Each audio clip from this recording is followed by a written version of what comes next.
Our last speaker today is Al Percival. Al's an environmentalist and businessman who's always been fascinated by the connection between food and the environment. The subject of his talk today is the future of protein. Please welcome Al.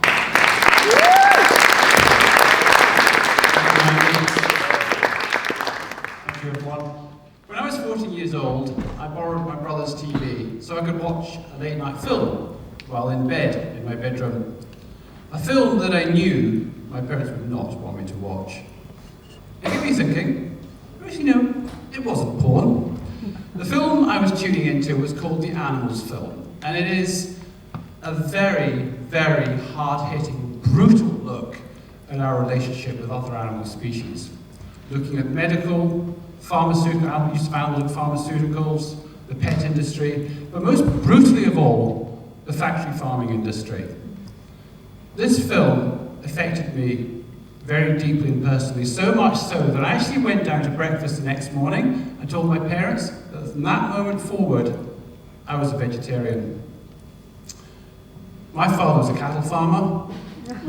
Didn't go down so well. And as I was thinking about what I was going to talk about today, I actually wondered whether that film was still available to watch. And you can still stream it online today. And I was curious, if I watched it today, would it have the same impact on me as it did, as at the age of 54, as it did on an impressionable 14-year-old? And I can tell you, that film was as hard for me to watch, I watched it just last week, as it was when I was 14.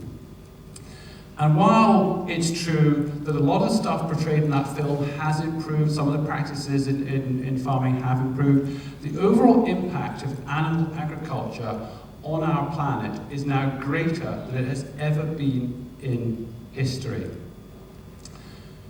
But as I watched the film, what kind of struck me was that while that film was very good at exposing the scale of the problem, it's kind of short on solutions. And that's probably because in 1981 there really wasn't much alternative to eating meat, if you actually got to enjoy the kind of taste of meat.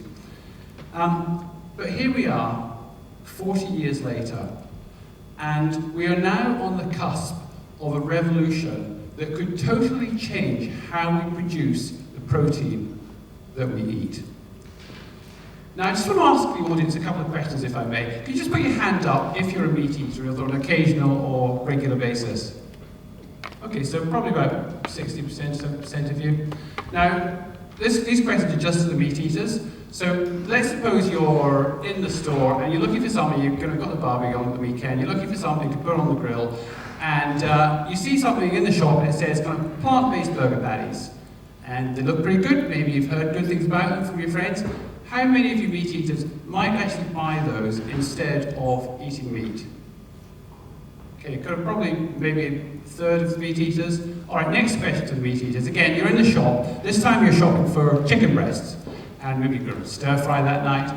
And you see on the shelf, you see a product next to the chicken breast, and it says clean meat, and it says grown without the use of animals. How many of you might pick that up and eat that, buy that instead of the chicken breast? Wow. Just two or three of you. That says something. Sorry, Matthew, 4. So what I actually want to talk about today is those technologies that could actually revolutionize our protein eating. And there's two things I'm going to focus. One is called plant-based food, and the other one is called cellular agriculture. Now, plant-based food we're probably fairly familiar with. This is, of course, their product which is manufactured 100% from plants. They're designed to kind of replicate the taste and texture of meat. Now, there's actually a whole bunch of exciting technologies. You've probably heard of some of the big names in this field. There's two big US corporations called Beyond Meat and Impossible Foods. Now, they started this trend about 10 years ago. You can see some of their products available today, but there's actually a proliferation of work being done in this space. And it's not just kind of beef and chicken that's being replicated. People are making things from fungus, from mushrooms, from algae, from yeast. And the range of products you're going to see coming out is huge, because pretty much every country in the world has actually got companies working on these technologies. But if I'm brutally honest, and I think some of the show of hands showed this, is that while these foods are great and they're amazing technology, they're not quite close enough to meat to actually satisfy and replace meat for your typical meat eater. Vegetarians among us love them, but for a lot of meat eaters, they think, yes, they're good, but not quite good enough. Which is why I want to talk about the next technology, which is called cellular agriculture. Now, this may be a term you haven't heard of, sometimes referred to as just cell ag or clean meat. Now, cellular agriculture is growing animal protein without the animal. Sometimes it has a little bit of an ick factor about it, I realise, but a lot of people are betting big on this tech. There's over 100 companies now working on products, and there has been hundreds of millions of dollars put into the development of these things. And again, it's not just kind of the simple meats that we're used to. There are people producing leather without cows, dairy products without cows, cheese, milk, yogurt, ice cream. We've got finless foods producing seafood without fish. And we've even got a company in Australia who's producing zebra meat without zebras. And so these techs they are extraordinary, but they've got a long way to go. Let me be honest here. And I think we've got to ask ourselves a couple of questions here. One, why should we eat these foods? And two, are they safe? And that's an important question.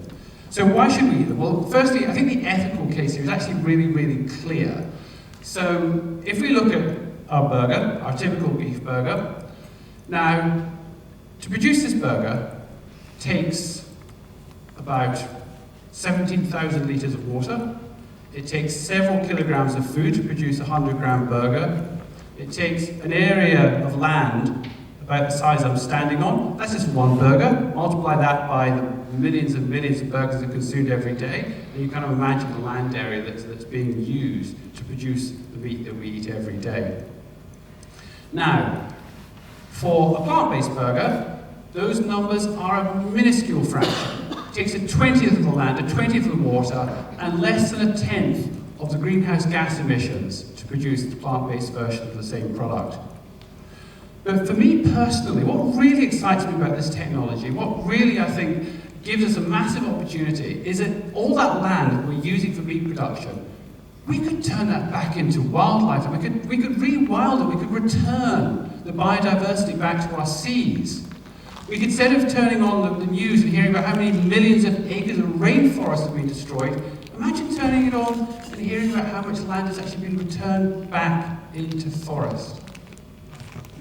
You may think that's a pipe dream. And I think for the average consumer, if I'm being pretty cynical here, that's probably not enough to make people make the switch. Because the reality is, if people are going to switch onto products like our cellular agriculture meat, our cell ag meat, or our plant-based foods, the products have to be equivalent to what they're used to. They have to have the same texture, the same taste, and we do have to get over what I call the ick factor, which I think is a big thing that people worry about with these things. But perhaps equally or more importantly, people have to be satisfied that they are safe to eat. Now, one thing you can be 100% certain of is if there's any doubt at all about safety, the existing meat and livestock industry will be all over this because they want to insert fear, uncertainty, and doubt into people's minds that these products will be safe. So they have to go through regulatory testing. We have to be sure that these products can replicate what we're used to from a safety point of view. But I actually want to turn that around, if I may, and ask, is it actually safe to carry on with business as usual? And let's think about the one thing that has dominated our lives, the lives of everyone on the planet for the last year, and that, of course, is the COVID-19 pandemic. Now, the truth is, new diseases infect humans most commonly when they jump from species to species, and the most common way they jump into the human species is through our food chain and the animals we eat.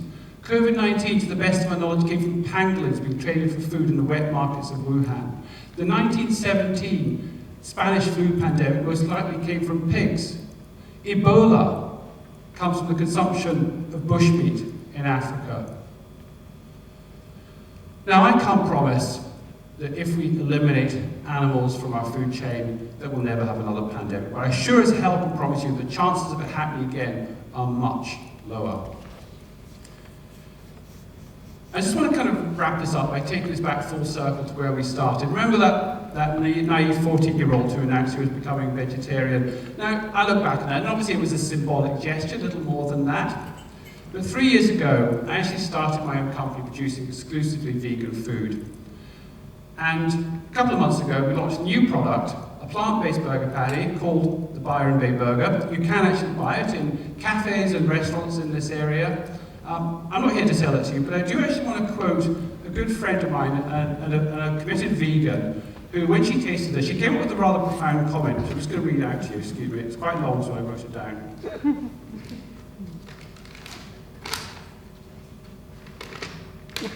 She said, "Fuck, that feels like I'm eating meat!"